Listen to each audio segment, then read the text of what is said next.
നമ്മൾ അധികം ആളുകളും അലാം ഉപയോഗിക്കാറുണ്ട്.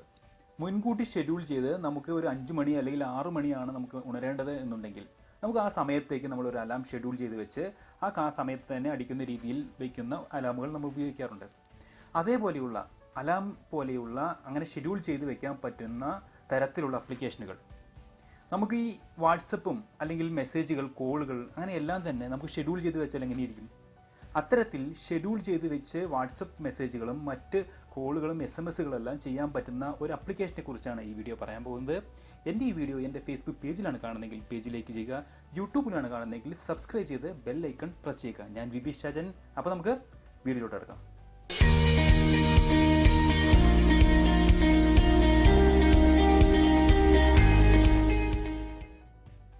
ആപ്ലിക്കേഷൻ ഓപ്പൺ ചെയ്ത് ഉള്ളിലോട്ട് വന്നു കഴിഞ്ഞാൽ നമുക്ക് കാണാൻ സാധിക്കുന്നത് നമുക്ക് എന്തൊക്കെ ഷെഡ്യൂൾ ചെയ്യാൻ കഴിയും എന്നുള്ള ലിസ്റ്റ് നമുക്ക് കാണാൻ സാധിക്കും. ഈ ലിസ്റ്റിൽ നിന്ന് ഫേസ്ബുക്ക് ഒഴികെയുള്ള എല്ലാം തന്നെ നമുക്ക് ഷെഡ്യൂൾ ചെയ്യാൻ സാധിക്കുന്നതാണ്. ഫേസ്ബുക്കിന് ചില സാങ്കേതിക പ്രശ്നങ്ങളുള്ളതുകൊണ്ട് അത് ചെയ്യാൻ കഴിയുന്നില്ല. മറ്റ് കാര്യങ്ങളെല്ലാം തന്നെ നമുക്ക് ഷെഡ്യൂൾ ചെയ്യാൻ കഴിയും. വാട്സപ്പ്, SMS, ഇമെയിൽ, കോൾ എന്നിവ നമുക്ക് ഷെഡ്യൂൾ ചെയ്ത് ചെയ്യാൻ കഴിയുന്ന കാര്യങ്ങളാണ്. നമുക്കതിൽ ഏതെങ്കിലും ഒന്ന് നമുക്ക് ഷെഡ്യൂൾ ചെയ്ത് വർക്ക് ചെയ്യുന്നുണ്ടോ എന്ന് നോക്കാം. ആദ്യം തന്നെ നമുക്ക് വാട്സപ്പ് എങ്ങനെ ഷെഡ്യൂൾ ചെയ്യാം എന്ന് നോക്കാം. ക്ലിക്ക് ചെയ്താൽ തന്നെ നമുക്ക് ഈ ആക്സസിബിലിറ്റി എനേബിൾ ചെയ്ത് കൊടുക്കേണ്ടി വരും. ആക്സസിബിലിറ്റി മസ്റ്റായിട്ടും എനേബിൾ ചെയ്ത് കൊടുത്തു കഴിഞ്ഞാൽ നമുക്കതിൻ്റെ ഉള്ളിലോട്ട് പോകാൻ കഴിയും. ഉള്ളിലോട്ട് പോയി കഴിഞ്ഞാൽ ഈ കാണുന്ന 2 എന്ന് എഴുതിയതിന് തൊട്ടടുത്തുള്ള പ്ലസ് എന്ന് എഴുതിയ സിമ്പിൾ അടുത്തായി നമുക്ക് 1 by 1 ആയി ആളുകളെ നമുക്ക് ഇതിലോട്ട് ആഡ് ചെയ്യാൻ കഴിയും. നമുക്ക് ആർക്കാണോ മെസ്സേജ് അയക്കേണ്ടത് അവരുടെ നമ്പർ ഇവിടെ ആഡ് ചെയ്യാൻ കഴിയും.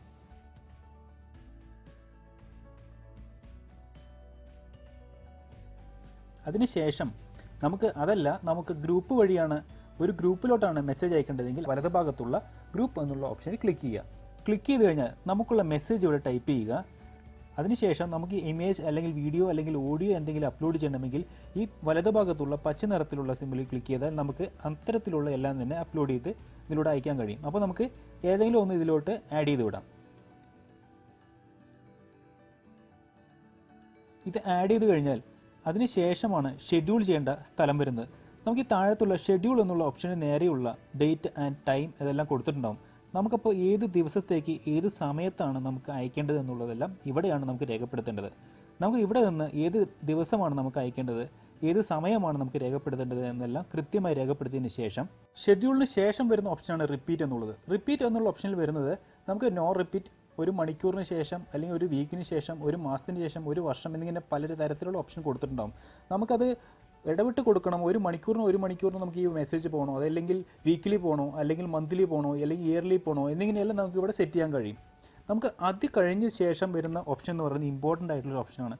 അതിന് താഴെയുള്ള ഓപ്ഷൻ എന്ന് പറയുന്നത് ഈ ചേഞ്ച് സ്ക്രീൻ ലോക്ക് എന്നിങ്ങനെ, അതിനുശേഷം പിന്നെങ്കിൽ ചേഞ്ച് ബാറ്ററി ഒപ്റ്റിമൈസേഷൻ. ഈ 2 ഓപ്ഷൻ നമുക്ക് കൃത്യമായി കൊടുത്താൽ മാത്രമേ ഈ മെസ്സേജ് കൃത്യമായി പോവുകയുള്ളൂ. അപ്പോൾ നമുക്ക് ഇതിൻ്റെ എന്തെങ്കിലും ലോക്ക് ഉണ്ടെങ്കിൽ ആ ലോക്കെല്ലാം ഡിസേബിൾ ചെയ്ത് വെക്കണം. നമുക്ക് സ്ക്രീൻ ലോക്ക് എല്ലാം നമ്മൾ എല്ലാവരും തന്നെ ഉപയോഗിക്കുന്നവരാണ്. അപ്പോൾ ആ സ്ക്രീൻ ലോക്ക് എല്ലാം തന്നെ ഇതിവിടെ ഡിസേബിൾ ചെയ്യേണ്ട ഓപ്ഷനാണ് ഈ കാണുന്ന ഓപ്ഷൻ എന്ന് പറയുന്നത്.